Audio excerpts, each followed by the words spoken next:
Hey everyone, welcome back to my channel Manisha's blog. Alipurduar জেলার ছোট্ট একটা গ্রাম থেকে আমি মনীষা তোমাদের সবাইকে অনেক স্বাগত ভালোবাসা জানিয়ে আজকের ভিডিওটি শুরু করছি।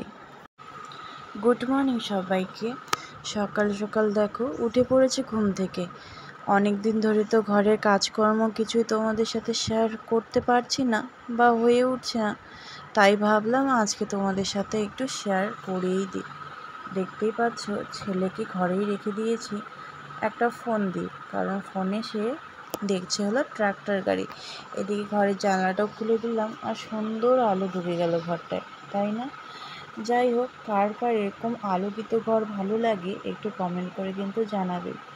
সকালটা শুরু হলো একটা ভালো সুন্দর ফ্রেশ মুড দিয়ে।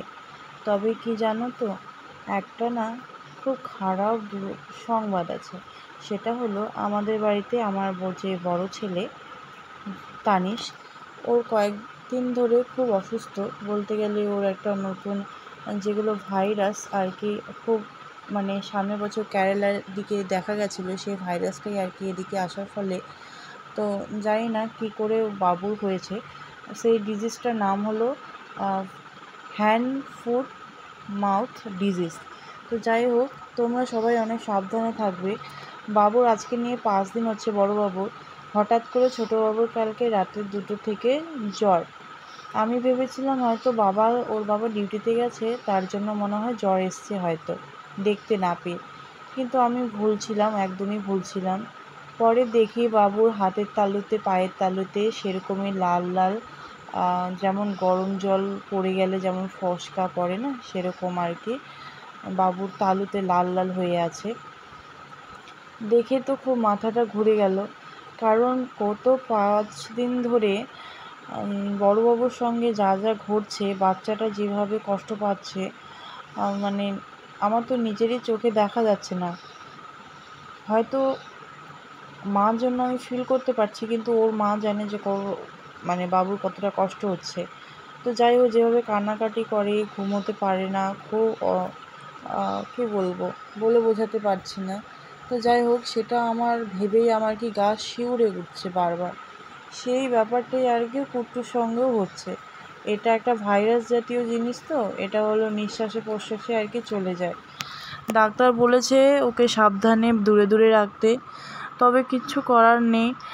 আমরা তো আসার পরে ও মামাবাড়ি গেছিলো, মামাবাড়ি থেকে এরকম হয়ে এসছে। তো যাই হোক, ওখান থেকে আসার পর আমরা ভেবেছিলাম যে যেগুলো হয় আর কি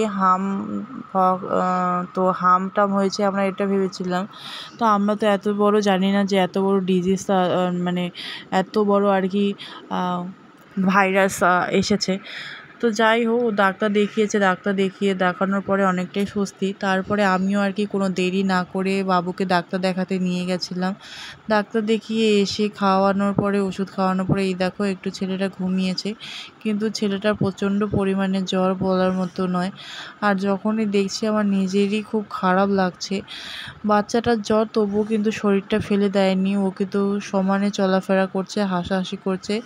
তবে মাঝখানে ওই যে মা মা বলে ডাকছে, খারাপও লাগছে, কিচ্ছু করার নেই। তো যাই হোক, রাত্রেবেলা দেখো রান্নাঘরেও চলে এসেছি। কি করব বলো, শ্বশুর বাড়িটা এমন একটা জিনিস না। দেখো আমার পেছনে আমার ছেলে দাঁড়িয়ে আছে, মা মা করে আমার পাশে আসছে, কোলে নিতে বলছে, কোলে থাকবে আমার। কিন্তু কোলে থাকলে তো হবে না বাবা, কাজ তো করতে হবে। শ্বশুরবাড়ি এমন একটা জিনিস যেখানে তুমি একবেলা যদি কাজ না করে থাকো তাহলে নিজেকে অপরাধী মনে হবে, একবেলা বসে খেলেই তোমাকে অপরাধী মনে হবে। তাই যাই হোক, নিজেকে অপরাধী না বানিয়ে নিজেই ভাবলাম যে রাতের রান্নাটা না হয় আমি করে দিই। সকালবেলা মেজো যা করেছে, দুপুরবেলা ছোটো যা করেছে, আর রাত্রেবেলা কে করবে? আমার কাজটা আমাকেই করতে হবে। আমি কাউকে আমার কাজটা চাপিয়ে দিতে চাই না। হ্যাঁ, যদি অতিরিক্ত বাবুর শরীরটা খারাপ হতো বেশি, আসলে বাবুর শরীরটা খুবই খারাপ, জ্বর, পুরো গা জ্বলে যাচ্ছে গরমে। কিন্তু আমার ছেলেটা এত ধৈর্যশীল না, বলে বোঝাতে পারবো না।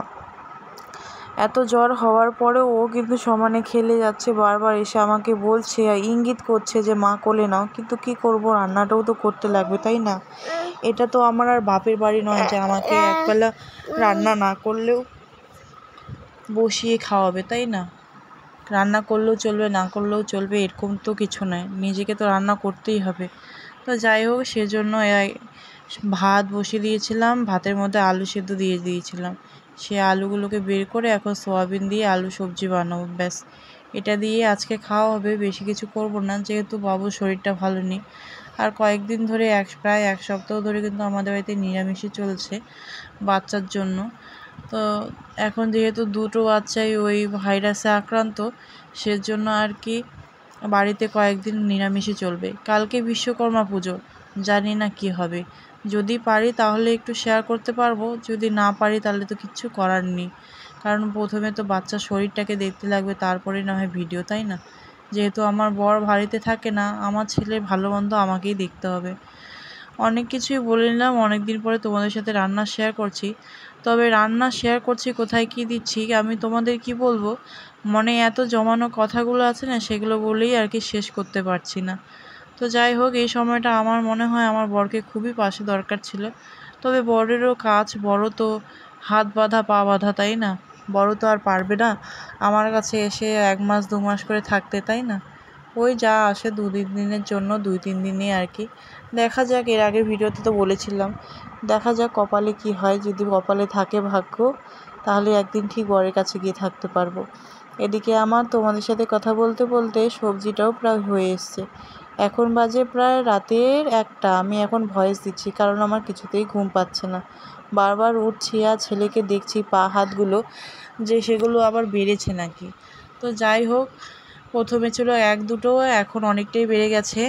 আর বাবুর মুখের দিকে না, মুখের ভেতরেতে যে ওই যে ছোট্ট জিভাটা থাকে, ওই জিভাটা একদম লাল লাল হয়ে আছে, গরম তেলেতে লাল লাল হয়ে আছে, দেখেও খুব খারাপ লাগছে। তোমরা সবাই ভগবানের কাছে প্রার্থনা করো যাতে বাবুটা আমার তাড়াতাড়ি সুস্থ হয়ে যায়, দুটো বাবুই। তো এটাই আজকে ভিডিওতে বন্ধুরা, বেশি কিছু তোমাদের সাথে শেয়ার করতে পারিনি। তবে কিছু কথা এটাই যে, যাদের বাড়িতে বাচ্চা, ছোট ছোট বাচ্চা আছে বা স্কুলে যায়, অবশ্যই তোমরা নিজের খেয়াল রাখবে। আর অবশ্যই যদি এরকম ধরনের কিছু হয়ে থাকে, মানে ফস্কার মতো যদি পড়ে থাকে, তাহলে তোমরা ইমিডিয়েটলি ডাক্তারের কাছে নিয়ে যাবে। কারণটা হচ্ছে এটা না কোনো কিছু, এটা হলো নতুন একটা ভাইরাস বেরিয়েছে, সেটা হলো ফুট হ্যান্ড মাউথ ডিজিজ, এটাকে বলে ডিজিজ, ভাইরাস বলে। তো তোমাদের যদি এরকম কোনো মানে সিমটমটা এরকম হবে, জ্বর হবে প্রথমে, জ্বর হয়ে তারপরে আর কি লাল লাল পায়ের তালুতে, হাতের তালুতে আর মুখের মধ্যে আর কি লাল লাল টাইপের হবে। তো তখনই তোমরা কিন্তু তাড়াতাড়ি ডাক্তারের কাছে নিয়ে যাবে, না হলে বাচ্চাটা প্রচণ্ড ভোগান্তি হবে।